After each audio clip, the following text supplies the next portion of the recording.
Welcome to Who Let the Dogs Out, the podcast designed to help you enjoy life with your best friend without all the frustrations.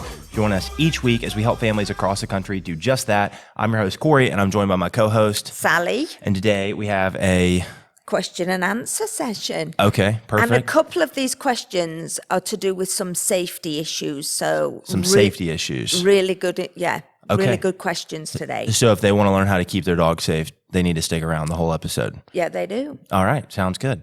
All right. Well, that's it. So if we've got a few different formats, we'll go over our little house cleaning stuff first, and then we'll jump in. So question and answer is where you guys send in the questions and we give you the answers. So if they want to send in a question, how do they do that? They can reach out to me, email sally@wonderdogtraining.com, or they can reach out to you on Instagram, and yours is at Corey from Wonder Dog. There it is. We're 14 episodes in, guys, and she finally remembered it. Okay. So that's question and answer. We have dog talks too, where we come on and we talk about a topic related to dogs, dog training, dog ownership, all that kind of stuff. Yeah. So if you got any topic ideas that you want to hear us talk about on the podcast, you're more than welcome to send those in as well. I've got a good one coming up for you. Oh, yeah? Oh, yeah. I'm going to put you to the test. You want to give them a hint at what it is? I will. Okay, tell them. So we are going to debunk myths. Dog myths. Okay. Dog myths. And I am not them. going to let you know any of them. Is one of them that dogs have the cleanest mouths?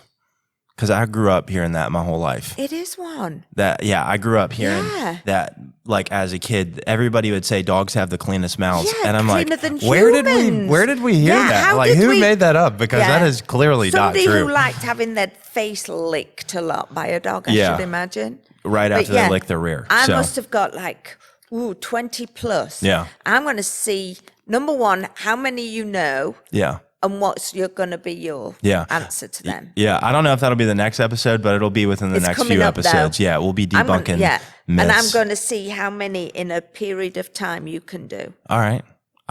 Let's do it. Because we know you like a good competition. I do like a good competition. I thought put the competitiveness in there, and I love it. We'll see how you shine. Yep. So that's Q&A and dog talk.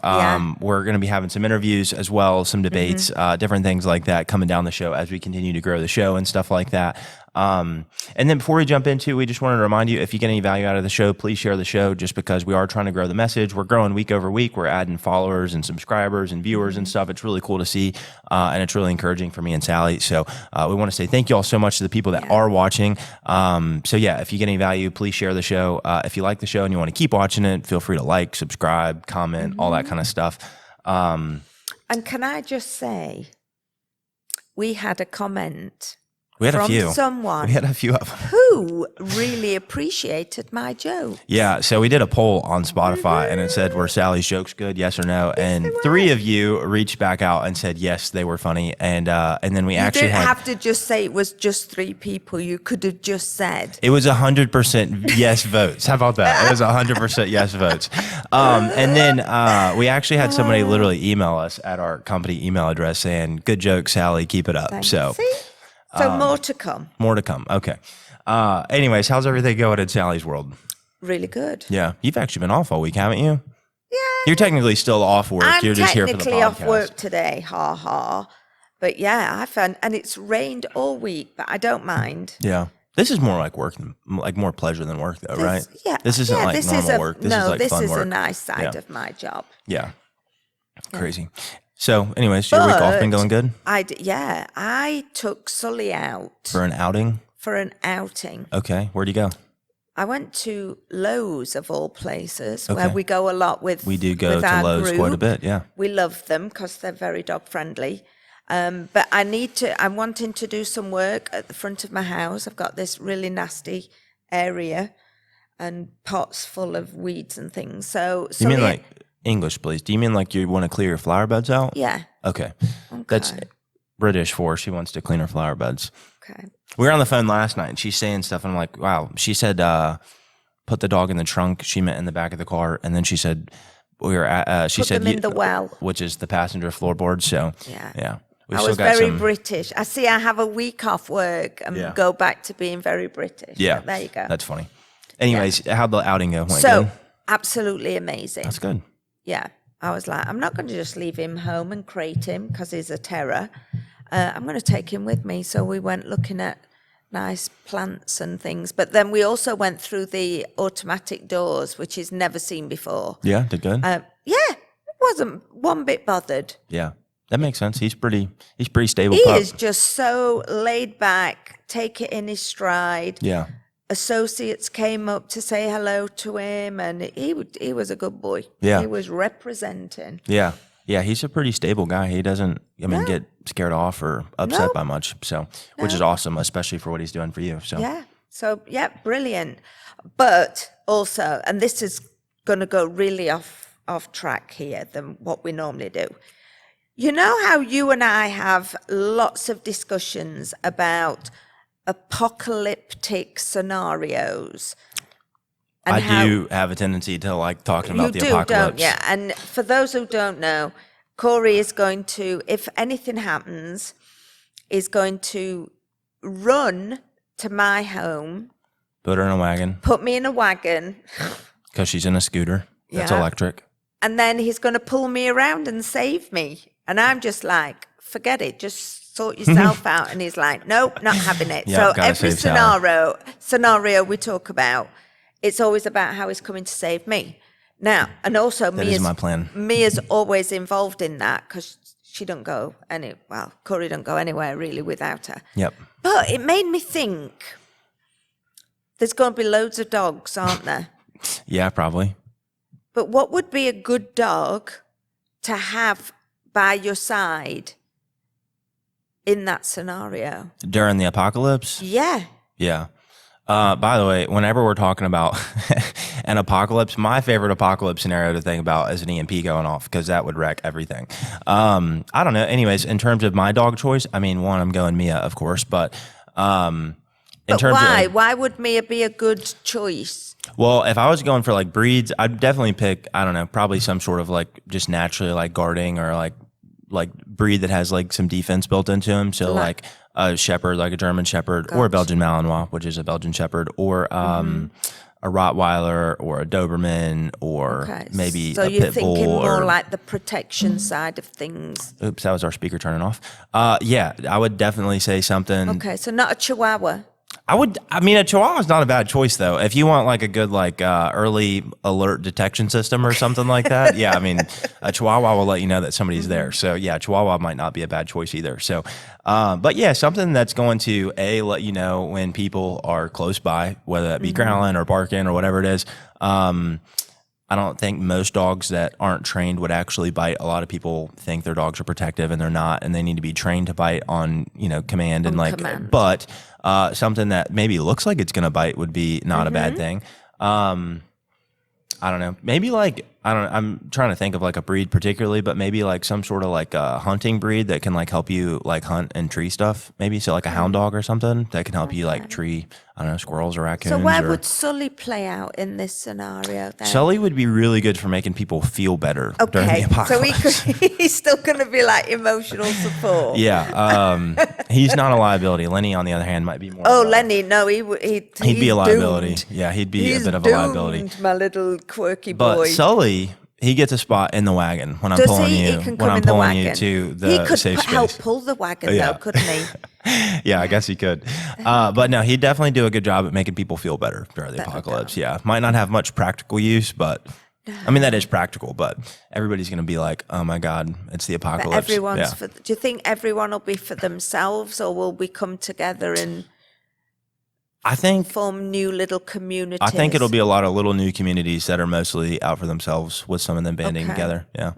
You know what you'd really have to be concerned about though is a bunch of people dying and then their dogs not dying and getting out, and then packs of stray dogs. That is something to actually worry about. Because I mean, there's packs of stray dogs here in Memphis in like certain parts of town and stuff like that, run around together or whatever. But that would be a real danger because, if there's 7 dogs in a pack, big, little, all different breed sizes or whatnot, they're going back to like wolf mode. They're looking, they're hunting, they're looking for food, they're using each other to circle and, do all sorts of stuff. And that could be. So do you think survival will be easier then for the dogs than it would be for the humans? I think it'll be tough for everybody. Okay. Yeah. Because, I mean, if food is scarce, who's going to be feeding? I'm not saying. Well, the dogs might feed on the humans. Well, yeah. I mean, if they caught like a human walking solo or something like that, and they didn't have a gun or a way to defend against a pack of dogs or something. See what I've opened up? Yeah. Anyways, I could do this all day. I could literally all do this day. all day long. This is one of my favorite thought experiments. So, anyways, with that being said, See, I we should told probably. you I was going to take you off what we normally do. Yeah, you opened up a can of worms for sure. There you go. So if anybody's out there and has the same thoughts as Mr. Corey, then What do you think? If you want to, feel free to comment. What do you think would be the best dog during the apocalypse? I'd love to hear the community's answers on what they think. Because, anyways, y'all have got my answer. So there you go. Yeah. So basically, you're going with like a protection breed. Yeah. I'll be honest. I got this question from, I told you to ask me this because I was like, I thought it'd be a fun question to answer, but I actually got this from, I saw a video online and I saw this dog trainer answering it. I'm like, wait, I didn't even think about that. How did I not think about that? Yeah. So anyways, all right. Well, with that being said, let's jump into some actual. Okay, let's get back to some normality. Yeah, some actual dog training questions. Some actual dog questions. Did you get any jokes, by the way? Do the people want jokes? They want Comedy Sally. Well, let's do them after if you got any. I'm going to keep them wanting more. So We saved one for last time, though. It should be in the Did book. I? No. Do it at the end. Do it at the end. Okay. All right. If you want to see if this joke is funny, stay to the got end. me doing squirrel. Yeah. Okay. All right. Sorry. Okay. So number one,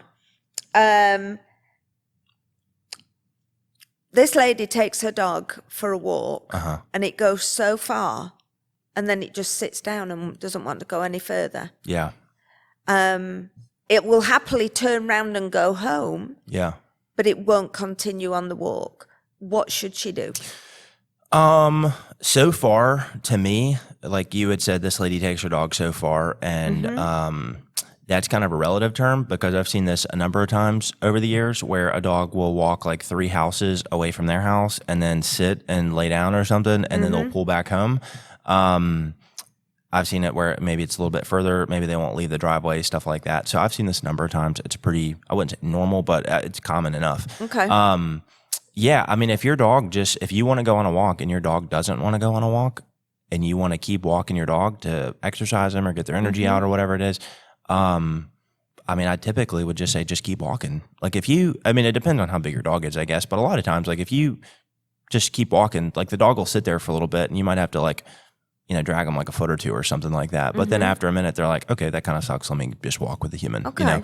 And they might not look super happy about it. But then, if you keep doing that day after day, it gets easier and easier and easier. You'll get further and further. And then normally, whenever we're headed home, I'll normally address the pulling towards the house by either working on the pulling, like using, a walking dog collar or something like that, or just kind of do like little laps to teach the dog, hey, if you pull ahead towards the house, we're actually going to go the opposite way, which is Gotcha. not what you want. You want to go home. So then I'll start walking the opposite way. So if I was going to do training exercise like that, I might set out a little bit more time for myself to make sure I had plenty of time to do that. But if that's pretty common though. Like I said, it's not anything to be alarmed about. Good.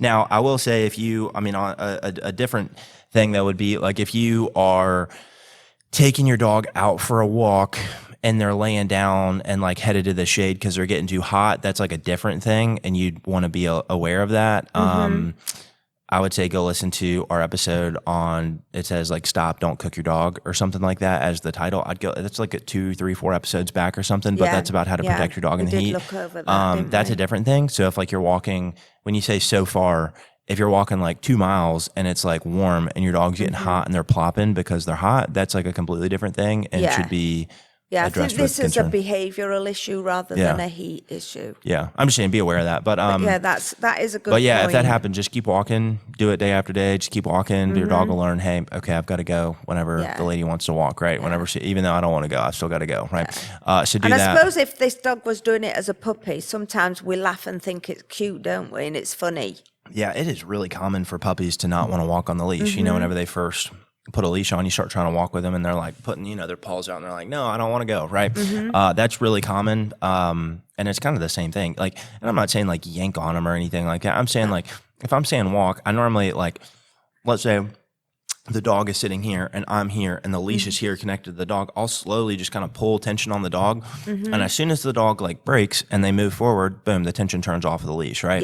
And you can do this with a flat collar, you can do it with a prong collar, you can do it with a harness. It doesn't really matter. It's just teaching the dog that, hey, the way to turn this like annoying tension off on the collar is by moving forward, right? And walking with me. And as soon as you do, life's good, right? And then as soon as they do, you can, one, break the tension. That's, a good thing in itself. But then two, if they start walking, you can praise them, give them treats, things like that to motivate them. But it's super common. I see a lot with recall too. Like you're teaching a dog to come and they're like, man, I don't feel like it, and so you got to kind of pull them to you. Them in. Yeah. So, anyways, that's it. Wonderful. Okay. So now we're going on to a safety question. All right. Okay. So, this lady's dog follows her down the stairs every day. Okay. But it's like rushing, trying to push past her. She feels a little unsteady, nearly knocks her over. What can she do to make sure, number one, she's safe, but also that, the dog's not doing this behavior? Yeah. So just to clarify, so she's walking down the stairs and the dog is rushing down the stairs behind her? Yeah, behind her. Yeah, I could see how that would be alarming and concerning. Yeah, nobody wants to get knocked down the stairs. No.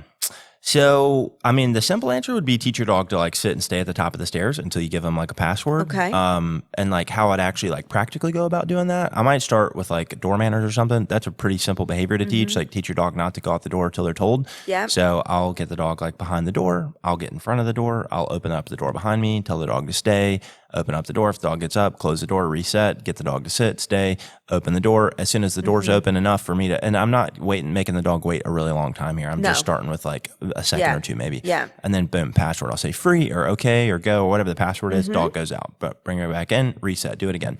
And I'll keep doing that over and over. And then I'll slowly build up the time that I'm doing it.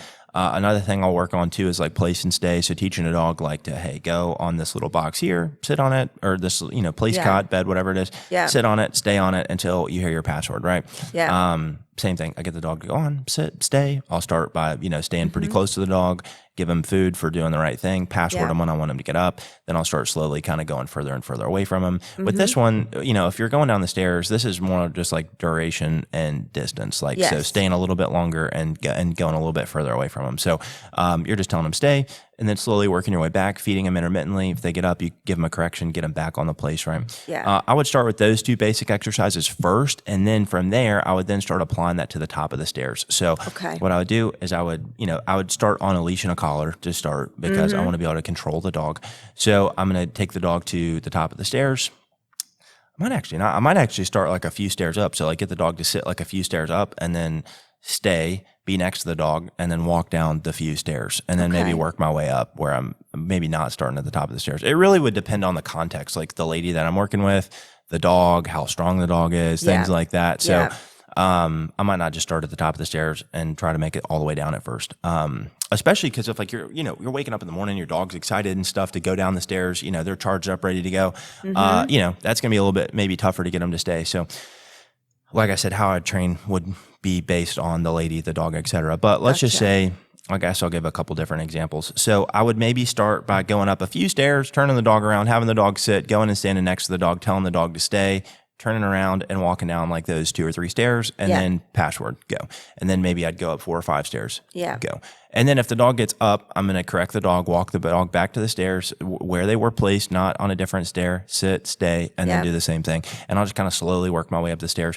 If I'm feeling pretty confident with the dog's like ability to sit and stay or down and stay or whatever it is, then I might start at the top. So I'd go to the top of the stairs, I'd tell the dog to stay, and then I would, tell the dog to stay and, grab on the rail and maybe try to walk down sideways where I'm kind of facing the dog and stay, yada, yada, then keep going down and then password.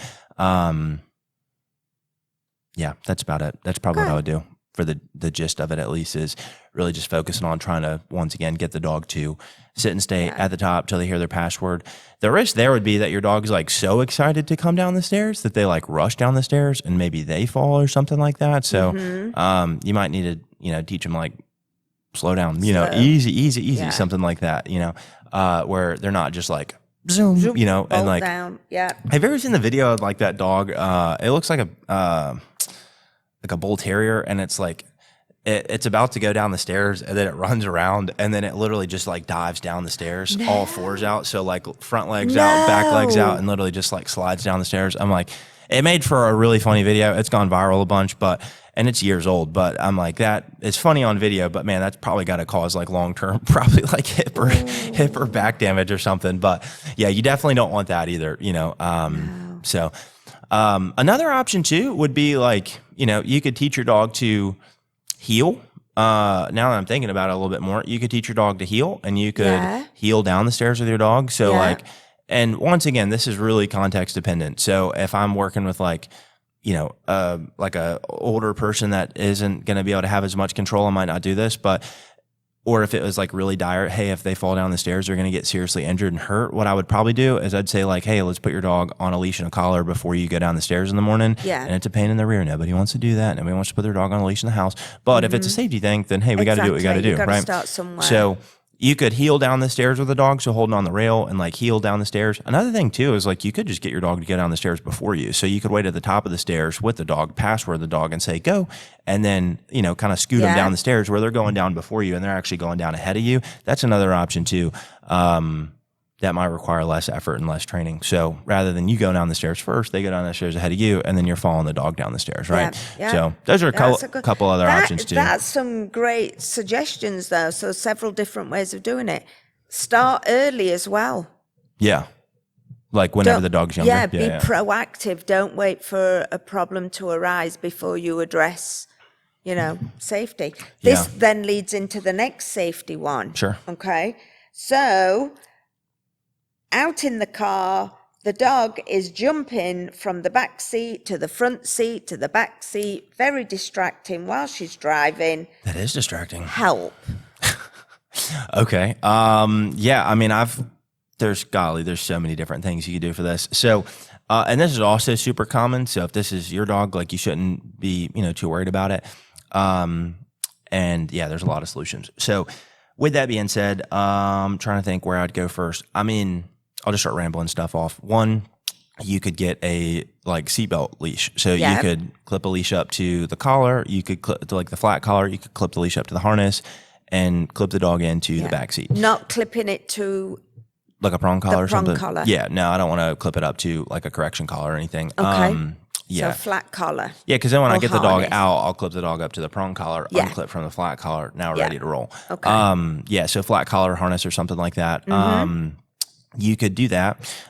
You could get one of those like little like things that go from the top of the back seat to the top of the front seat. That's like the U-shaped thing. The barrier, so they can't come through the... You could try one of those too. That would work well. If you don't want to buy a like a seat belt, one thing I've done with dogs before to restrict dogs in cars is like you could do it with like your regular leash. You could also get like a special leash for the car, but like tie the leash to like the headrest or something like that, or the little pole that goes from the back seat to the headrest or whatnot. Yeah. And like back tie the dog to the seat and clip the leash up to the harness or the collar or something like that. Okay. Yeah, you could do something like that. You could teach the dog to, a training exercise would be just teach the dog to like sit and stay or down and stay or something like that. And it'd be a little hard to like enforce that or correct that if you're actually driving on the road. Yeah, you could do that. You could train the dog to, I've done that before where I've taught dogs to like lay in like the passenger like floorboard before for like long car rides with dogs like dogs that have anxiety in the car and stuff, like under a passenger's feet or something. That requires a second person to actually be in the car with you. So that'd be problematic if it's just like you in the car. Another option too is you could just like simply like put a crate in the car and put your dog in a crate in the back, safe. In the trunk, as you would call it. Yeah. Yeah. Not the trunk. In England, it's called the boot. Yeah, not the boot or the trunk, but like in the back, the back seat, you can put a crate there. Or if you've got a hatchback, you can. Probably don't want to put the dog in the trunk because there's no AC back there. And then if you open up the trunk to grab the dog, they'd probably be like, "Yeah, well, what has happened? Why did that dog just come out of a trunk?" Right? So, you probably don't want to do that. You get some crazy looks from people. Yeah. I'm trying to think if there's anything else. That I would do for a dog being too hyper in the car. I feel like I've ran through most of my normal suggestions I'd have for people. No, some good suggestions right there. Yeah. Most of my dogs travelled in the well. which is the foot plate of the passenger seat. Oh, right. Yeah. Yeah. I mean, if I'm riding with Mia in somebody's car normally, and normally she sits right in my feet in the passenger. She's in the passenger floorboard, and she's in between my legs or whatnot. Yeah. And But you can't, like you say, you can teach them to sit there even if there's not a passenger in with you. Yeah, you could do it And in they've the just got front seat too. sit and stay in there. Yeah. I've done it before too, where like I've had like I think this one like sweet little old lady here in Memphis that wanted her dog to like ride in the front seat, but she just didn't want it to cross over like the boundary. Yeah. So like, and she had a door handle that actually had like a handle on it, where now a lot of them just have like a little like the in the pressing- door where you like actually put your hand in and to close it and stuff. She actually had like a handle, so like I tied the leash to the handle where the dog had enough leash to like be in the front seat, but then not enough but leash to not like to cross get over. over. It's still the same concept as like back tying them to like a back seat or something. This has just come off the top of my head. So what do you think about people that drive with these little dogs in their lap? I don't have a problem with it. I mean, it's probably not the safest place to ride with your dog, but or just for driving and stuff. But overall, I don't really care. Like, Personal preference. yeah, I mean, if I'm driving with my parents' weenie dog in the car, she's normally right there in my lap, so it's not a problem to me. Like I said, safety wise, probably not smart, but if your dog wants to ride in their lap, you're excited with it. The only time I'd say it'd be problematic is if it's like affecting your driving. So like I've seen people with like little dogs before, they'll like climb up here and they're like behind, their head and their shoulders in between them and the seat and stuff. And it's like, come on, that's like very distracting. So, and if it's fine with you, cool. But if it affects your driving and it like puts you at risk or somebody else or whatever, it's probably not a good idea, generally speaking. But I know when I first got Sully at Christmas, and he was tiny and there was only me in the vehicle, I actually put him in my hoodie zipper.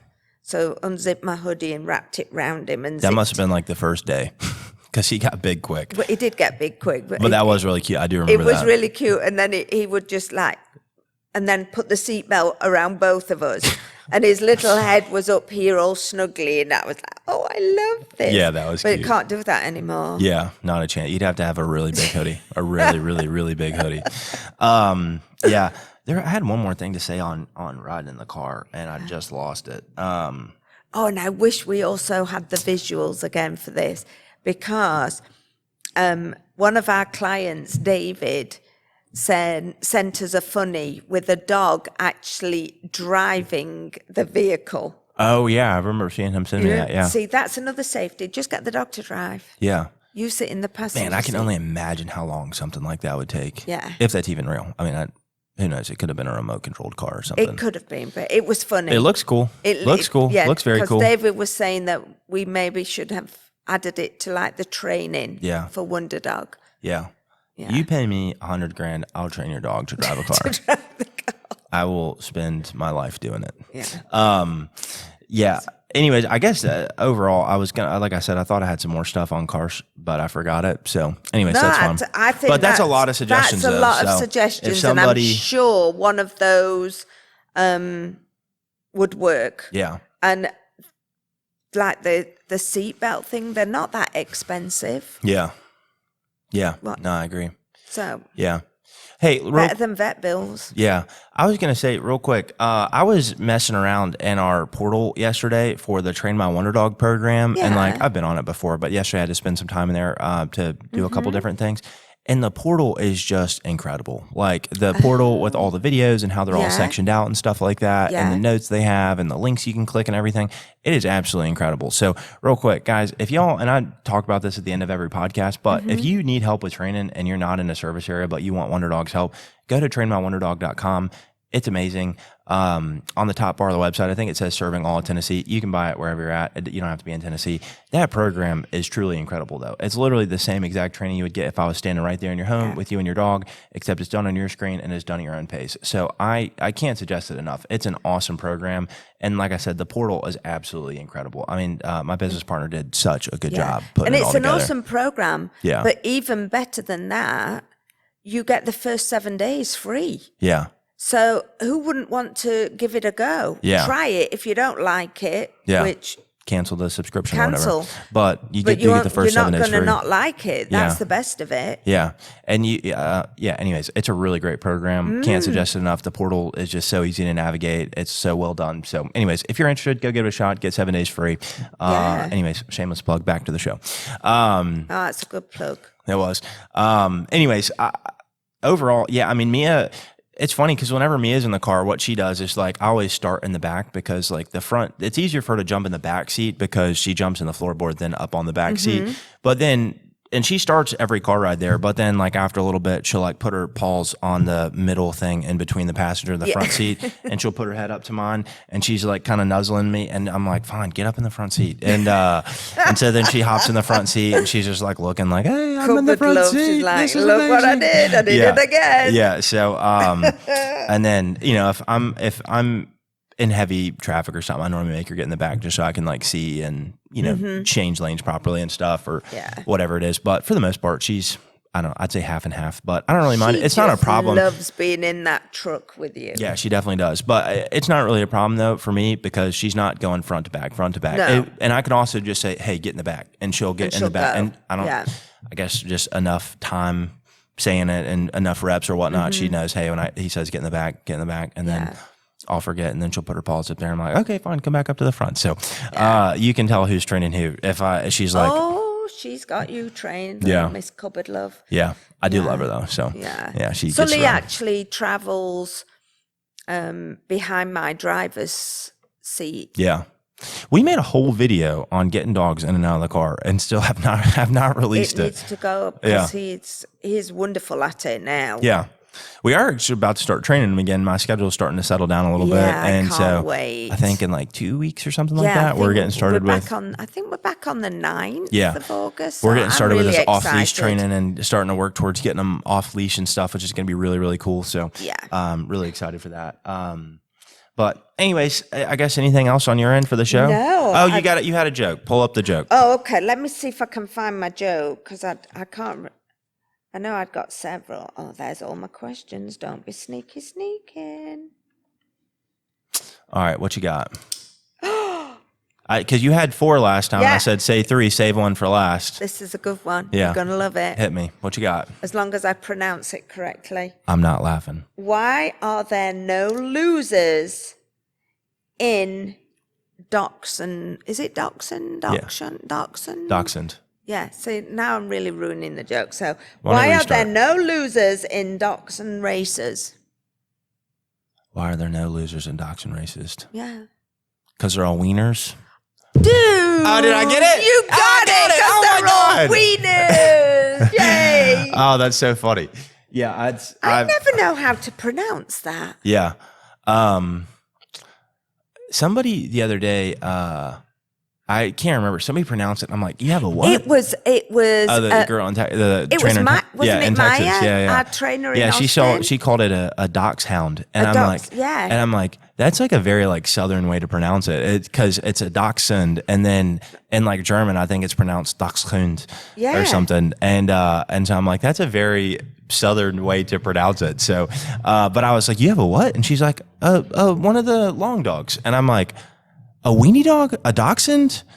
And she's like, yeah, that. And I'm like, you said dachshund. I'm like, I've never even... Do they not pronounce it like that somewhere in Europe, though? I thought in Germany it's pronounced dachshund. I thought it was. Yeah. That's like... I could be wrong. If you're a German and you know how it's pronounced, let me know. Correct me. I can never correctly pronounce it. Okay, well, I don't know. That joke wasn't as funny because I had... That was my joke. Yeah. They're all wieners. Stupid. So stick around. Boom, boom. Yeah. Anyways, guys, this has been a fun show. We enjoyed recording it for you. I was talking to somebody yesterday, actually, before we hop off. I was talking to somebody yesterday, and I was telling them about the podcast. I'm like, yeah, and I told him whenever we first started it, it's, I guess you call him like a mentor or something. And I told him when we first started, he's like, okay, yeah, let me know when you get to 10. And that was, after like week 1 or something. And so I told him, I'm like, hey, we've put out 13 episodes now. And he goes, oh, wow, man, like that's really incredible. I didn't expect you to like stick with it, because most people that start podcasts only put out like 1 or 2 and then they're done. And so, and they never put out one again. I'm like, well, like we've done it every week. We're doing them. We're putting them out every week. We have no plan on stopping.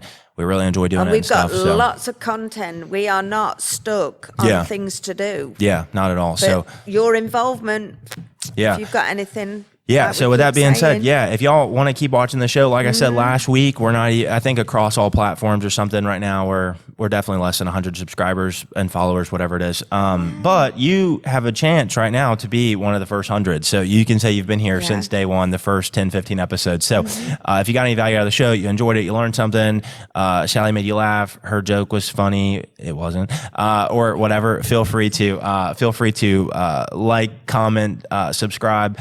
And if you know somebody with a dog and they struggle with car issues or safety issues or anything like that, or you've got a better answer on apocalypse dogs, share the show, whatever it is. Share the show, pass it along to a friend, family member, something like that. Because our goal really is just to help people. We're putting this out. Normally, all the stuff that she's talking about, you have to like pay me to tell you. You know, like we don't normally just give out information for free, right? And so this is like normally stuff I'd say for clients, but we're putting it out for free on the internet so that way people can get value out of it. So with that being said, please share the show. If you want training help, we've got a couple different routes that you can do for training. So if you want in-person help and you're in one of our service areas, you can go to wonderdogtraining.com, wonderdogtraining.com. It's linked below. We've got a few different locations right now. You can hire us to train your dog in your home, right there alongside you. Well, we train your dog, we train you, and we do it in your home. And then we do fun weekly events that you can come out to and stuff. If you are not in a service area, but you still want Wonder Dog's help, you can go to trainmywonderdog.com. Already plugged that in the show earlier, but trainmywonderdog.com. It's all the same training we would do if you were right there in your home, except it's done in your own screen. It's done at your own pace. So go there, check it out. It's an awesome program. So it is. I think that's pretty much all I got for today. I think so. Till next time. Till next time. Like I said, let us know in the comments if her joke was funny, what your favorite apocalypse dog would be, etc. And we'll see you on the next one. All right. Bye. Next time. Bye.